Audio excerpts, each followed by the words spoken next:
నమస్తే నేటి వార్తలకు స్వాగతం। నేను కృష్ణకుమారి। వార్తల ముందుగా ముఖ్యాంశాలు।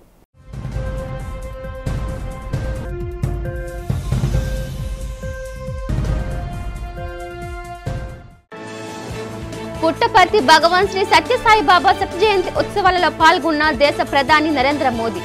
సత్యసాయి బోధనలు ప్రేమ సూత్రాలు తననెంతో ఆలోచింపచేస్తాయని స్పష్టీకరణ।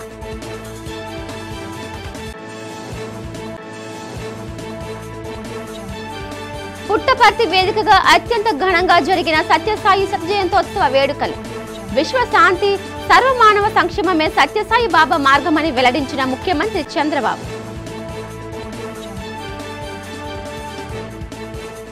మన్యం జిల్లాలో యువజన వ్యవహారాలు క్రీడల మంత్రిత్వ శాఖ ఆధ్వర్యంలో జరిగిన సర్దార్ వల్లభాయ్ పటేల్ ఐక్యత పాదయాత్ర కార్యక్రమాన్ని ప్రారంభించిన రాజ్యసభ సభ్యుడు పాక సత్యనారాయణ, కలెక్టర్ ప్రభాకర్ రెడ్డి। ఈ నెల 21 నుంచి బుర్జిపేట శ్రీ కనక మహాలక్ష్మి అమ్మవారి ఆలయంలో కనుల పండుగ జరగనున్న మార్గశిర మాసోత్సవ వేడుకలు కార్యక్రమ వివరాలు వెల్లడించిన ఆలయ ఏవో శోభారాణి। భగవాన్ సత్యసాయి జయంతోత్సవాల్లో పాల్గొనడం తన అదృష్టమని ప్రధాని మోదీ అన్నారు। పుట్టపర్తిలో నిర్వహించిన సత్యసాయి శత జయంతోత్సవాలకు ఆయన హాజరై మాట్లాడారు। విశ్వ ప్రేమకు ప్రతిరూపంగా సత్యసాయి జీవించారన్నారు। భౌతికంగా బాబా లేకున్నా ఆయన ప్రేమ మనతోనే ఉంది। సత్యసాయి బోధనలు ప్రభావం దేశమంతా కనిపిస్తోందన్నారు। కోట్ల మంది ఆయన భక్తులు మానవ సేవ చేస్తున్నారని, సత్యసాయి ప్రేమ సూత్రాలు ఎందరినో ఆలోచింపచేశాయన్నారు। బాబా బోధనలు లక్షల మందికి మార్గం చూపాయని, అందరినీ ప్రేమించు, అందరినీ సేవించు ఇదే ఆయన నినాదమని స్పష్టం చేశారు। చాలా మంది జీవితాలను సత్యసాయి సమూలంగా మార్చేశారన్నారు। లక్షల మందిని సేవా మార్గంలో నడిపించారు। ప్రజల కోసం ఎన్నో కార్యక్రమాలు చేపట్టారు। త్రాగునీరు, వైద్యం, విద్య వంటి రంగాల్లో విశిష్ట సేవలు అందించారని కొనియాడారు। పుట్టపర్తి పవిత్ర భూమిలో ఏదో మహత్తు ఉంది। సత్యసాయి సంస్థలన్నీ ఇలాగే ప్రేమను పంచుతూ వర్ధిల్లాలి అని మోదీ అన్నారు। అంతకుముందు సత్యసాయి జీవితం, బోధనలు, సేవల స్మారకంగా రూపొందించిన 100 రూపాయల నాణ్యం, 4 తపాల బిళ్లలను ప్రధాని ఆవిష్కరించారు। ఈ కార్యక్రమంలో AP CM Chandrababu, deputy CM Pawan Kalyan, మంత్రి లోకేష్ తదితరులు పాల్గొన్నారు। आज इस पावन भूमि पुट्टपर्थी में आप सभी के बीच उपस्थित होना मेरे लिए एक भावात्मक और आध्यात्मिक अनुभव है। मुझे कुछ देर पहले बाबा की समाधि पर श्रद्धा सुमन अर्पित करने का अवसर मिला। उनके चरणों में नमन करना, उनका आशीर्वाद प्राप्त करना, ये अनुभव हमेशा हृदय को भावनाओं से भर देता है। साथियों, श्री सत्य साई बाबा का यह जन्म शताब्दी वर्ष हमारी पीढ़ी के लिए सिर्फ एक उत्सव नहीं, यह एक दिव्य वरदान है। आज भले ही वे हमारे बीच दैहिक स्वरूप में नहीं है, लेकिन उनकी शिक्षा, उनका प्रेम, उनकी सेवा आज भी करोड़ों लोगों का मार्गदर्शन कर रही है। 140 से ज्यादा देशों में लाखों जीवन नए प्रकाश, नई दिशा और नए संकल्प के साथ आगे बढ़ रहे हैं। साथियों, श्री सत्य साई बाबा का जीवन वसुधैव कुटुंबकम का जीवंत स्वरूप था। इसलिए उनका ये बर्थ सेंटिनरी वर्ष हमारे लिए यूनिवर्सल लव, पीस और सर्विस का महापर्व बन गया है। విశ్వ శాంతి సర్వమానవ సంక్షేమమే సత్యసాయి బాబా మార్గమని ఏపీ సీఎం చంద్రబాబు అన్నారు। భూమిపై మనకు తెలిసిన, మనం చూపిన దైవ స్వరూపం ఆయనని కొనియాడారు। పుట్టపర్తిలో నిర్వహించిన సత్యసాయి శత జయంతోత్సవాల్లో పాల్గొని చంద్రబాబు మాట్లాడారు। మానవ సేవే మాధవ సేవ అని సత్యసాయి నమ్మి ఆచరించారు। ప్రపంచమంతా ప్రేమను పంచారు। విదేశాలకు వెళ్తే చాలా మంది ఆయన గురించి చెప్పేవారన్నారు। 1600 గ్రామాల్లో 30 లక్షల మందికి త్రాగునీరు అందించారు. 102 విద్యాలయాలు నెలకొల్పారు. ఎన్నో వైద్యాలయాలను స్థాపించారు. 140 దేశాల్లో 200 కేంద్రాల్లో సత్యసాయి ట్రస్ట్ సేవలు అందిస్తోందని ప్రశంసించారు. ట్రస్ట్లో 7 లక్షల మందికి పైగా వాలంటీర్లు ఉన్నారని, ప్రభుత్వాల కంటే వేగంగా సత్యసాయి స్పందించేవారని చెప్పారు. ఆయన ప్రేమ సిద్ధాంతాన్ని మనమంతా అర్థం చేసుకోవాలి. సత్యసాయి బాబా చూపిన మార్గంలో ముందుకెళ్లాలని అన్నారు. మనం చూసిన దైవ స్వరూపం భగవాన్ శ్రీ సత్యసాయి బాబా. ప్రేమ, సేవ, ప్రశాంతత, పరిష్కారానికి బాబా ప్రతిరూపం. Love all, serve all, help ever, hurt never. ఇది సత్యసాయి మనకు చూపించిన దారి. విశ్వశాంతి, విశ్వ సౌభాగ్యం, సకల జనుల సంతోషం అనే భావనతో ఆయన జీవించారు. భగవాన్ నడిచిన ఈ పుణ్యభూమిలో నేడు ఆయన శత జయంతి వేడుకలు మనం జరుపుకుంటున్నాం. మానవ సేవే మాధవ సేవ అని నమ్మి దాన్నే బోధించారు, ఆచరించారు, ఫలితం చూపించారు. One religion, that is love. One language, that is heart. One caste, that is humanity. One law, that is duty. One god, that is omnipresent అని చెప్పిన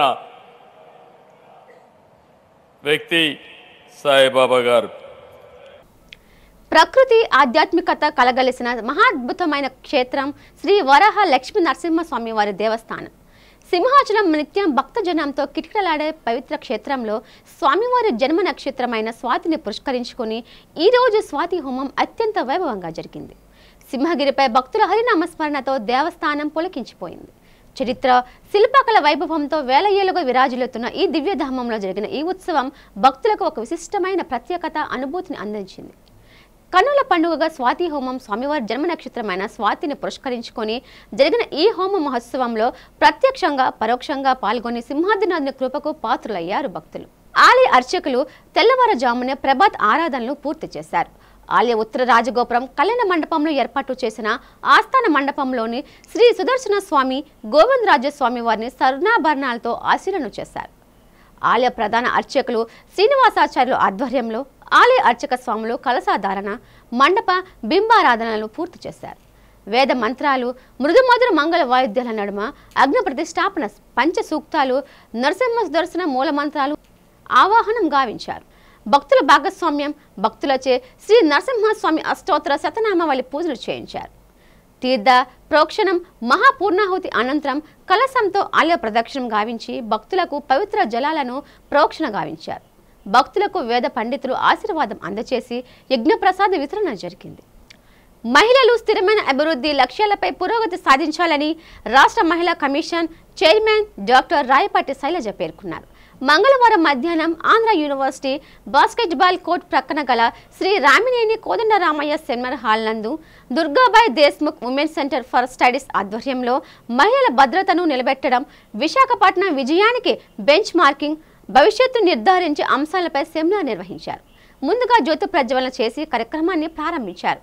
ఈ సందర్భంగా రాయపాటి శైలజ మాట్లాడుతూ, ఇటీవల నేషనల్ కమిషన్ ఫర్ విమెన్ నిర్వహించిన సర్వేలో నారీ 2025 విశాఖపట్నం జిల్లాకు సేఫెస్ట్ సిటీ అని ర్యాంకింగ్ రావటం సంతోషమన్నారు. ఇదే విషయాన్ని రాష్ట్ర ముఖ్యమంత్రి ఇటీవల CII జరిగిన సమ్మిట్లో చెప్పారన్నారు. ఈ సేఫ్టీ ర్యాంకింగ్ పొజిషన్ను ఇక్కడితోనే ఈ సంవత్సరానికి వదిలేయకుండా కంటిన్యూ అవ్వాలంటే ఏం చేయాలనే దానిపై అన్ని యూనివర్సిటీస్లలో ఉన్న ఉమెన్ సెంటర్ ఫర్ స్టడీస్తో కొలాబరేట్ అయ్యి ఎలా చేస్తే మనం దీన్ని కేవలం వైజాగ్కే కాకుండా ఆంధ్రప్రదేశ్లో ఉన్న అన్ని జిల్లాలలో కూడా వర్తింప చేయాలనే ఒక మిషన్తో ఉమెన్ కమిషన్ ఒక ప్రోగ్రామ్ స్టార్ట్ చేయడం జరిగిందన్నారు. నువ్వు ఎందుకు ఇవ్వకూడదు దేవుడు అని ప్రశ్నిస్తున్నాడు. సో నాకు అనిపించింది ఈ అమ్మాయికి ఎకనామిక్ స్టెబిలిటీ ఉంటే అనుకోండి, ఈ అమ్మాయి ఒక IAS ఆఫీసర్ అనుకోండి, పెద్ద స్థాయిలో బాగా సంపాదిస్తారు అనుకోండి, భరించడు, సహించడు, ఉపేక్షించాడు. కానీ ఈ అమ్మాయి ఫైనాన్షియల్గా స్టెబిలిటీ లేక ఎంత భరిస్తున్నారు పిల్లల కోసం. సమాజంలో మర్యాద పోతుందని భయంతో తల్లిదండ్రులు చెప్పిన మాట విని భరిస్తున్నారు. అక్కడే మనం ఆలోచించాలి. ఈ అంతా మన చుట్టూ జరుగుతూ ఉంటే మనం ఎందుకు సహిస్తున్నాం? మనం ఆ భర్త ఇలా చేస్తూ ఉంటే మనం ఎందుకు పిలిపించి మందలించకూడదు? ఎందుకు ఆ అమ్మాయికి హెల్ప్ చేయకూడదు? నాకు రెగ్యులర్గా ఇటువంటి అమ్మాయిలు వస్తూ ఉంటారండి. భర్త ఇలా టార్చర్ పెడుతున్నాడు, కానీ ఫైనాన్షియల్ స్టెబిలిటీ లేదు, నేను ఎలా జీవించాలి? సో ఇటువంటి అమ్మాయిల కోసం మన నగరంలో ఏదో ఒకటి మనం ఏర్పాటు చేయగలిగితే, ఇటువంటి అమ్మాయిలకు ఉద్యోగ అవకాశాలు కల్పించగలిగితే, ఫైనాన్షియల్ స్టెబిలిటీ ఇవ్వగలిగితే వాళ్ళు ఈ టార్చర్ సహించకుండా బయటికి వస్తారండి. ఉక్కు మనిషి, దేశ సమాఖ్యత పితామహుడు సర్దార్ వల్లభాయ్ పటేల్ అని రాజ్యసభ సభ్యులు పాక సత్యనారాయణ కొనియాడారు. కేంద్ర యువజన వ్యవహారాలు మరియు క్రీడల మంత్రిత్వ శాఖ ఆధ్వర్యంలో మేరా యువ భారత్ పార్వతీపురం నిర్వహించిన సర్దార్ 150వ ఐక్యత పాదయాత్ర బుధవారం జరిగింది. ఈ కార్యక్రమానికి రాజ్యసభ సభ్యులు పాక సత్యనారాయణ, శాసన సభ్యులు బోనేల విజయచంద్ర, జిల్లా కలెక్టర్ ఎన్ ప్రభాకర్ రెడ్డి, జిల్లా ఎస్పీ ఎస్వి మాధవ్ రెడ్డి హాజరయ్యారు. ముందుగా వేలాదిగా తరలి వచ్చిన యువత, పోలీసులు, అధికారులు, పౌరులు, విద్యార్థులు ఇందులో భాగస్వామ్యమై దేశ సమైక్యతను చాటి నినాదాలు చేస్తూ పాదయాత్రలో పాల్గొన్నారు. ఆర్సీఎం స్కూల్ నుంచి ప్రారంభమైన పాదయాత్ర ప్రభుత్వ జూనియర్ కళాశాల వరకు కొనసాగింది. అనంతరం ఏర్పాటు చేసిన సభలో రాజ్యసభ సభ్యులు మాట్లాడుతూ భారతదేశ ఐక్యతను మాజీ హోం మినిస్టర్ స్వర్గీయ సర్దార్ వల్లభాయ్ పటేల్ ప్రపంచానికి చాటి చెప్పారని, ఆయన కృషి వల్లనే ఈరోజు మనకు ఈ అఖండ భారత్ సాధ్యమైందని అన్నారు. పట్టు పట్టరాదు, పట్టి విడవరాదు అనే సూత్రంతో ఆయన ఎన్నో అడ్డంకులు వచ్చినా అఖండ భారతదేశాన్ని సుసాధ్యం చేశారని గుర్తు చేశారు.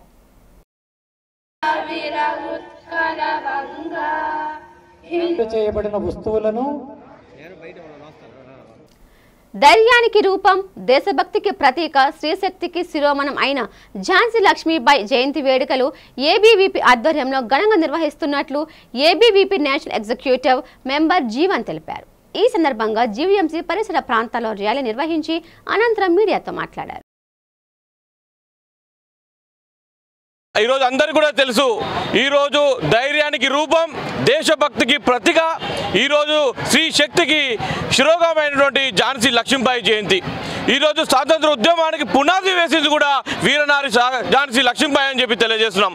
ఈరోజు ఆమె యొక్క డేని ఈరోజు విద్యార్థులందరూ కూడా మమేకం చేయడానికి, విద్యార్థులలో స్త్రీ అనేది గొప్పతనాన్ని నిరూపించడానికి, ఈరోజు స్త్రీలే కాదు పురుషులే కాదు, ఈరోజు సంకల్పం ఉంటే ఏదైనా సాధించవచ్చు అని చెప్పి ముందుకు తీసుకోవడానికి విద్యార్థులందరినీ మమేకం చేస్తూ వారి యొక్క గొప్పతనాన్ని, వారి ఆశయాలను నేటి తరానికి అందించడానికి ఈరోజు అఖిల భారతీయ విద్యార్థి పరిషత్తు జీవీఎస్ చుట్టూ ఒక ర్యాలీ చేస్తూ ఈరోజు విద్యార్థులందరినీ కూడా మమేకం చేయడానికి ఈరోజు కంకణం కట్టుకొని యావత్తు భారతదేశంలో విద్యార్థులందరినీ కూడా మమేకం చేస్తూ ఈరోజు ఝాన్సీ లక్ష్మీబాయి జయంతి ఆశయాలను, వారి యొక్క విద్యార్థులకు నియంత్రిత వ్యక్తిత్వాన్ని, వారి యొక్క స్త్రీల యొక్క గొప్పతనాన్ని నిరూపించడానికి ఈరోజు పెద్ద ఎత్తున కార్యక్రమం చేయబోతున్నాం.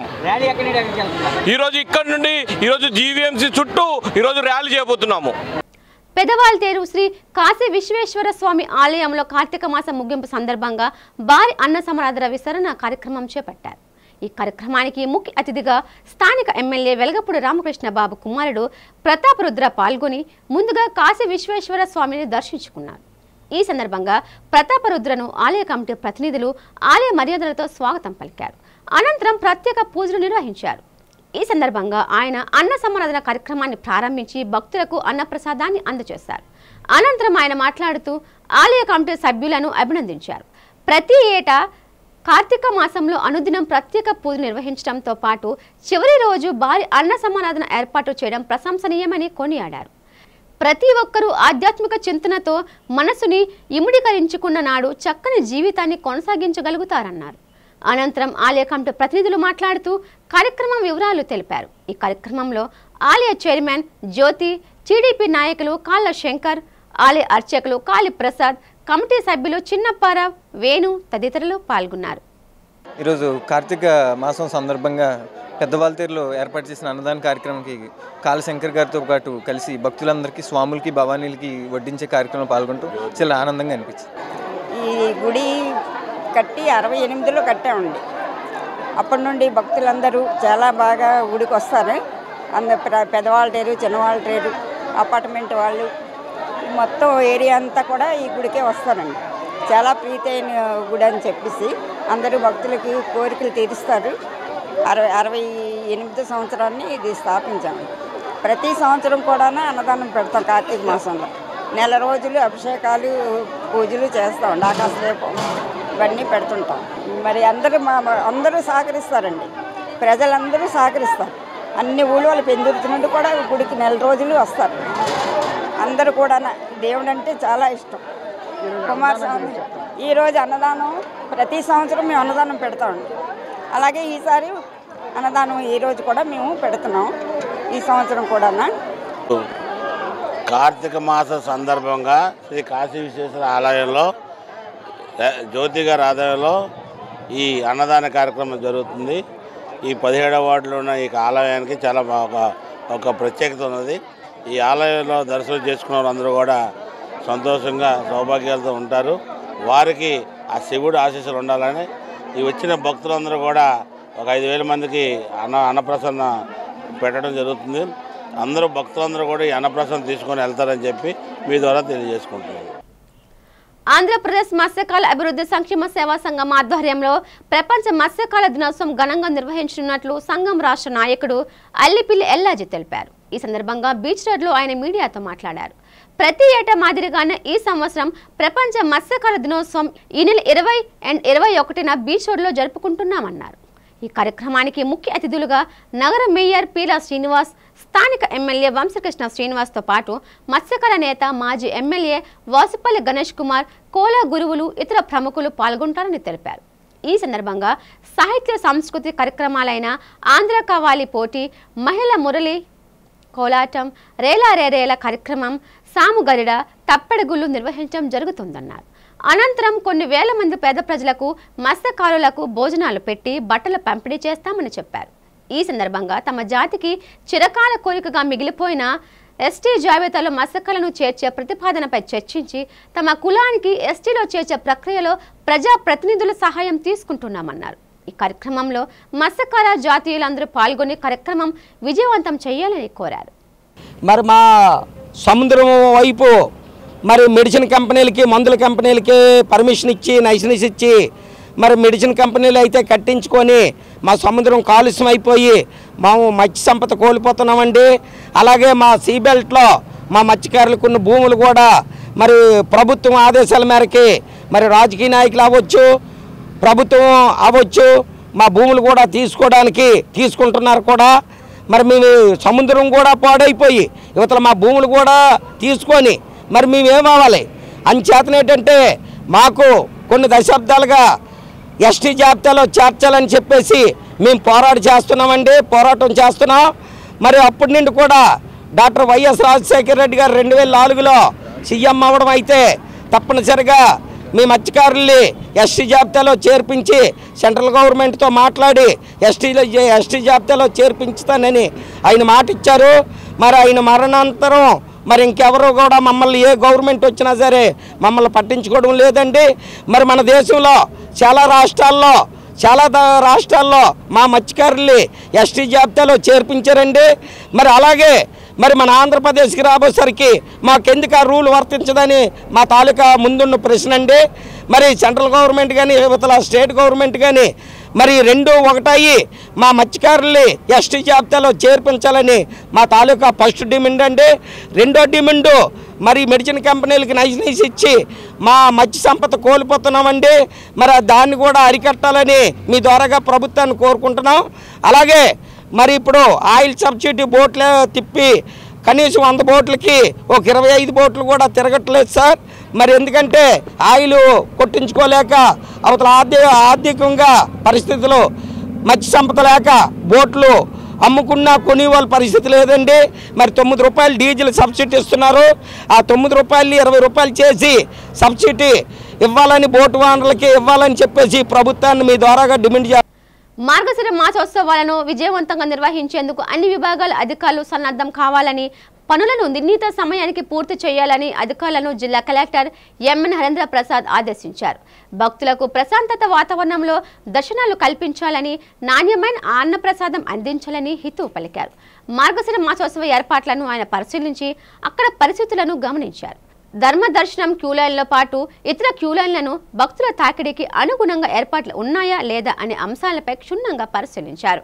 మార్గశిర మాసోత్సవాల నిర్వహణకు సంబంధించి ఆలయ అధికారులు అనుసరించబోయే విధానాలపై ఆరా తీశారు. ఆలయ పరిసరాల్లో ఉన్న అన్ని ద్వారాల వద్ద గేట్లు, క్యూలైన్ల పరిస్థితిని అడిగి తెలుసుకున్నారు. సంబంధిత మ్యాప్లను పరిశీలించారు. గత పొరపాట్లను పునరావృతం కాకుండా మార్గశిర మాసోత్సవాలను విజయవంతంగా నిర్వహించాలని పేర్కొన్నారు. అమ్మవారి విశిష్టతను కాపాడుతూ భక్తులకు తగిన విధంగా మౌలిక వసతులను కల్పించాలని, దర్శనాలు ప్రశాంతత వాతావరణంలో జరిగేలా చర్యలు తీసుకోవాలని అధికారులకు సూచించారు. అన్ని విభాగాల అధికారులతో సమావేశం అయిన క్రమంలో వివిధ అంశాలపై దిశానిర్దేశం చేశారు. సమన్వయం వ్యవహరించి ఉత్సవాలను విజయవంతంగా నిర్వహించాలని సూచించారు.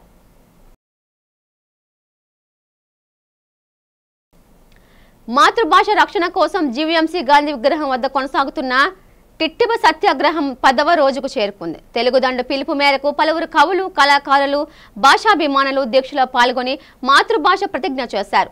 10 రోజులుగా దీక్ష నియమాలు పాటిస్తున్న తెలుగుదండు అధ్యక్షుడు పరవస్తు సూరి మాట్లాడుతూ మన మాతృభాష మీద, ఈ దేశవాళి మీద పాలకుల పెత్తనమేంటిని ప్రశ్నించారు.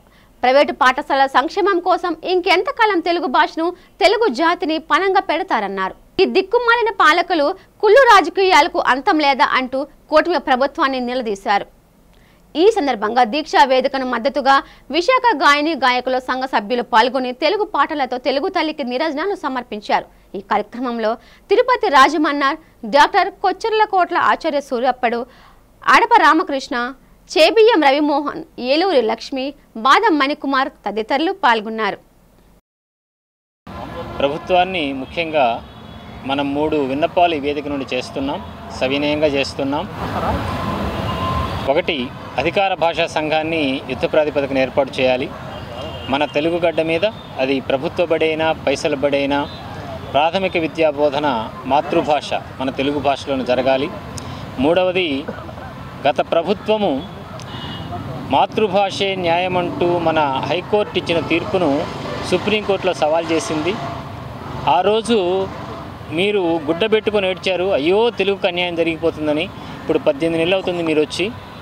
ఏమాత్రం సిగ్గు శరము ఉన్నట్లయితే మీకు ఆ సుప్రీంకోర్టులో ఉన్నటువంటి ఆ వ్యాజ్యాన్ని వెనక్కి తీసుకోమని సవినయంగా మేము కోరుతూ ఉన్నాం. ఒట్టి మాటలు చెప్పొద్దు. తెలుగుదేశం పేరు పెట్టుకొని మీ ప్రభుత్వానికి, పార్టీకి తెలుగు ద్వేషంగా ప్రవర్తించొద్దు. దేశ భాషలందు తెలుగు లిస్సు అని వస్తున్నది. అంచేత మనం అందరం కూడా తెలుగు వాళ్ళము, తెలుగు గడ్డపై జన్మించి ఉన్న వాళ్ళము. మన మాతృభాష తెలుగు. ఇప్పుడు వస్తున్నటువంటి ఈ కార్పొరేట్ స్కూళ్ళ ద్వారా అంతా English medium, Hindi English medium మాట్లాడుతున్నారు. కానీ ఏ పిల్లలకు కూడా తెలుగు అక్షరం రాయటం కూడా రాలేకపోతూ ఉంది.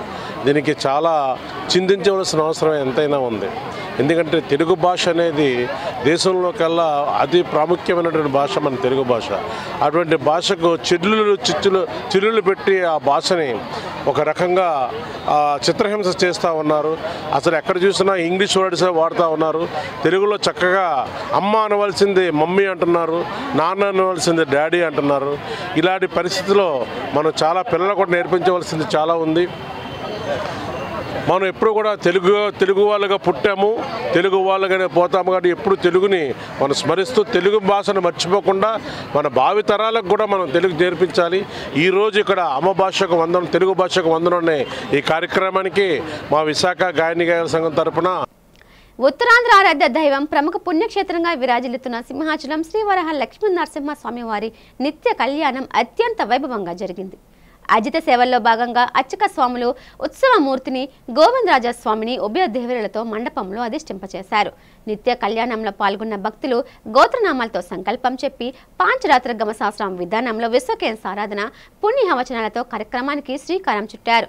కంకణ ధారణ, నూతన యజ్ఞపవిత్ర సమర్పణ, జీలకర్ర బెల్లం, మాంగళ్య ధారణ, తలంబ్రాల ప్రక్రియను కమనీయంగా జరిపించారు. మంత్ర పుష్పం, మంగళ శాసనాల తర్వాత భక్తులకు వేద ఆశీర్వచనాలు, శేష వస్త్రాలు, స్వామివారి ప్రసాదాలను అందజేశారు. అనంతరం స్వామివారి అంతరాలయ దర్శనం కల్పించారు.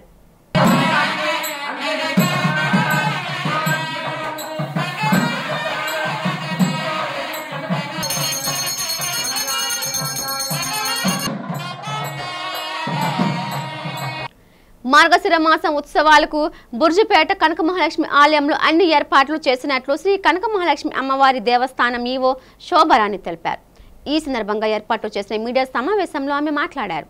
ఈ నెల 21 నుంచి డిసెంబర్ 19 వరకు ఈ ఉత్సవాలు జరగనున్నాయని చెప్పారు.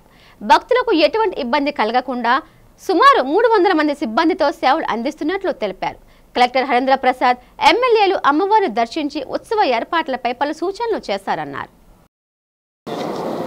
ఈ నెల 21వ తారీఖు నుంచి వచ్చే నెల అంటే డిసెంబర్ 19 వరకు మార్గశిర మాసోత్సవాలు జరుగుతాయండి. అందులో 4 గురువారాలు మనకి చాలా ముఖ్యమైనవి. అవి 27, 11, 4, 12, 11, 12, 18, 12. ఈ 4 గురువారాలు మనకి తెలిసిందే అమ్మవారికి చాలా ప్రీతిపాత్రమైనది.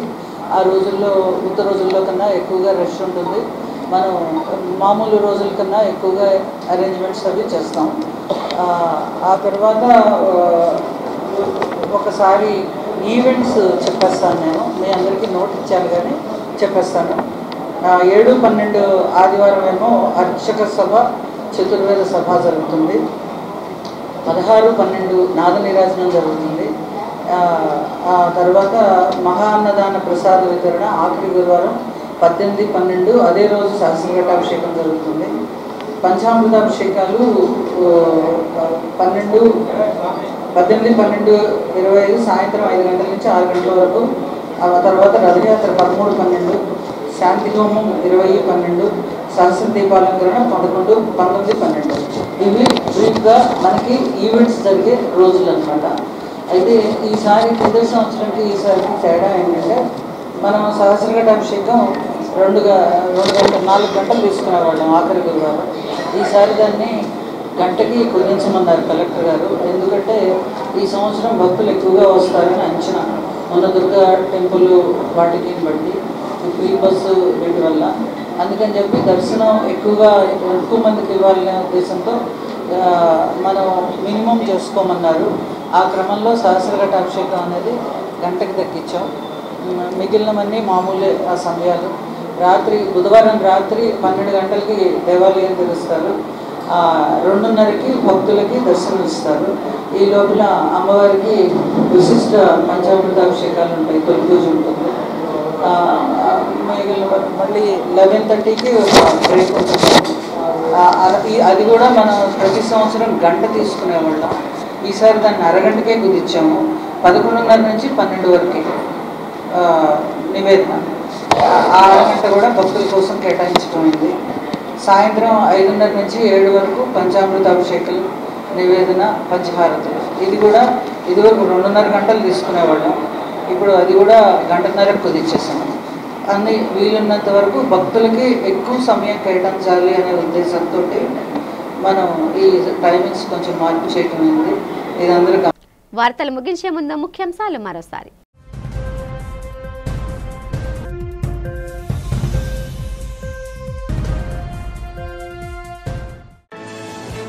పుట్టపర్తి భగవాన్ శ్రీ సత్యసాయి బాబా సత్య జయంతి ఉత్సవాలలో పాల్గొన్న దేశ ప్రధాని నరేంద్ర మోదీ. సత్యసాయి బోధనలు, ప్రేమ సూత్రాలు తననెంతో ఆలోచింపచేస్తాయని స్పష్టీకరణ.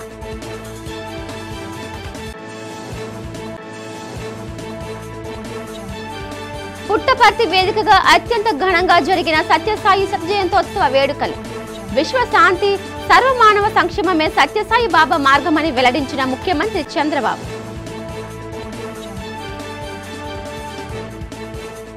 మన్యం జిల్లాలో యువజన వ్యవహారాలు, క్రీడల మంత్రిత్వ శాఖ ఆధ్వర్యంలో జరిగిన సర్దార్ వల్లభాయ్ పటేల్ ఐక్యత పాదయాత్ర కార్యక్రమాన్ని ప్రారంభించిన రాజ్యసభ సభ్యుడు పాక సత్యనారాయణ, కలెక్టర్ ప్రభాకర్ రెడ్డి. ఈ నెల 21 నుంచి బుర్జిపేట శ్రీ కనక మహాలక్ష్మి అమ్మవారి ఆలయంలో కనుల పండుగ జరగనున్న మార్గశిర మాసోత్సవ వేడుకలు. కార్యక్రమ వివరాలు వెల్లడించిన ఆలయ ఏవో శోభారాణి. ఈ వార్తలు ఇంతటితో సమాప్తం. నమస్తే.